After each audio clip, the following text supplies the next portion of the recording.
สบายดีมื้อนี้ข้าพเจ้าฮังมีจะมานำเสนอเกี่ยวกับการลงทุนตามวงจรเศรษฐกิจในแผนภาพนี้วงจรเศรษฐกิจจะแสดงด้วยเส้นสีฟ้าซึ่งจะมีอัตราเงินเฟ้อที่เป็นเส้นสีแดงเป็นเงาตามตัววงจรเศรษฐกิจโดยรวมจะประกอบมี4ระยะเศรษฐกิจและแต่ละระยะจะมีจุดพิเศษที่แตกต่างกันระยะที่เศรษฐกิจขยายตัวเป็นระยะที่เศรษฐกิจโดยรวมเริ่มดีขึ้นรายได้ของประชาชนเริ่มเพิ่มขึ้นเห็นให้มีการจับจ่ายใช้สอยและมีความต้องการสินค้าเพิ่มขึ้นตามมาด้วยการเพิ่มขึ้นของการจ้างงานทิศทางในการลงทุนมีท่าเอียงไปในทางที่ดีเนื่องจากอัตราเงินเฟ้อค่อนข้างต่ำและต่ำกว่าการขยายตัวของ GDP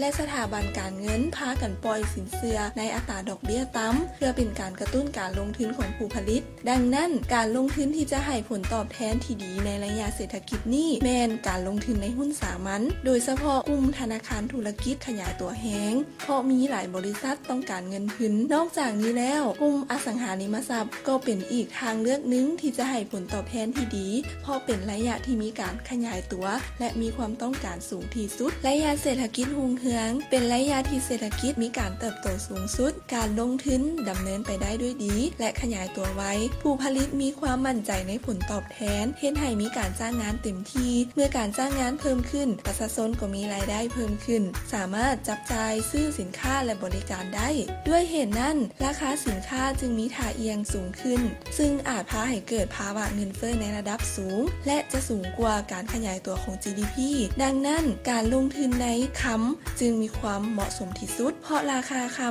ำจะผูกติดกับการเหน่งติ่งของอัตราเงินเฟ้อในเศรษฐกิจถดถอยเป็นระยะที่เศรษฐกิจสุกงอมเนื่องจากตลาดมีการแข่งขันสูงและเริ่มขาดแคลนวัตถุดิบในการผลิตเห็นให้มีการย่านแย่งกันพาให้ต้นทุนการผลิตสูงในขณะที่เงินเฟ้อก็ยังสูงอยู่เห็นให้ผลตอบแทนของธุรกิจต่ำผู้ผลิตจึงลดการจ้างงานลงรายได้ของประชาชนก็ลดลงไปน้ำเห็นให้ท่าเอียงในการขยายตัวของเศรษฐกิจนั้นต่ำลงฉะนั้นในระยะนี้ควรลงทุนในตราสารหนี้ก็คือพันธบัตรจะดีที่สุดเพราะอัตราผลตอบแทนคงที่สม่ำเสมอในระยะนี้จะยังสูงกว่าอัตราดอกเบี้ยที่จะปรับตัวลงในต่อหน้าเศรษฐกิจตกต่ำเป็นระยะที่อัตราการขยายตัวของธุรกิจต่ำสืบเนื่องจากผลกระทบในระยะเศรษฐกิจถดถอยความต้องการสินค้าโดยรวมลดลงเห็นให้สินค้าที่ผลิตขึ้นบ่สามารถขายได้เป็นสาเหตุเห็นให้กำไรของธุรกิจลดลงซึ่งนำไปสู่